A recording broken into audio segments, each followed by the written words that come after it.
Bienvenue dans le tuto qui prend soin de ton vélo.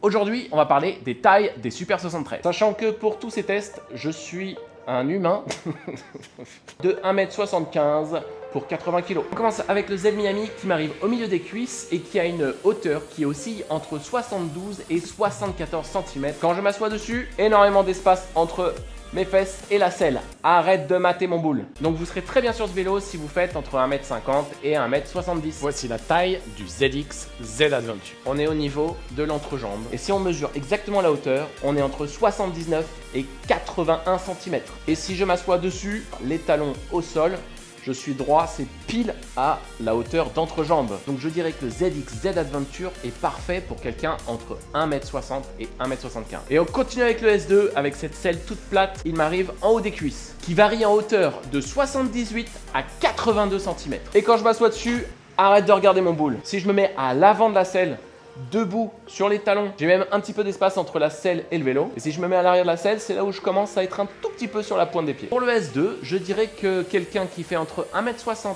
et 1m80, pour les plus petits en se mettant à l'avant et pour les plus grands en se mettant à l'arrière. Et maintenant on passe au S Adventure. Il y a bien une différence. Là pour le coup, le vélo droit m'arrive en bas de la hanche et on va trouver une hauteur qui oscille entre 82 et 83 cm en fonction de la position sur la selle. Et maintenant je me mets dessus, je suis un tout petit peu sur la pointe des pieds. Et ce qui va rajouter de la hauteur sur le Adventure, ça va être les pneus et la selle. Et donc pour le coup, le S2 Adventure, je le préconise pour quelqu'un entre 1m70 et 1m85, voire peut-être un petit peu plus si on se met tout à l'arrière du S2 Adventure. Et le RX qui arrive au niveau de mes et en hauteur, on oscille entre 84 cm et 82 cm. Et si je m'assois dessus, là, tu peux check mon boule. Avec cette hauteur, il faut que je sois sur la pointe des pieds à l'arrêt. Et si je me mets à l'arrière, c'est encore pire. Et encore heureux qu'il y a la suspension arrière qui permet de le baisser un tout petit peu. Et avec cette hauteur de selle, le RX est parfait pour quelqu'un qui mesure entre 1m75 à 1m90. Et on termine sur le R Adventure qui arrive carrément au-dessus de mes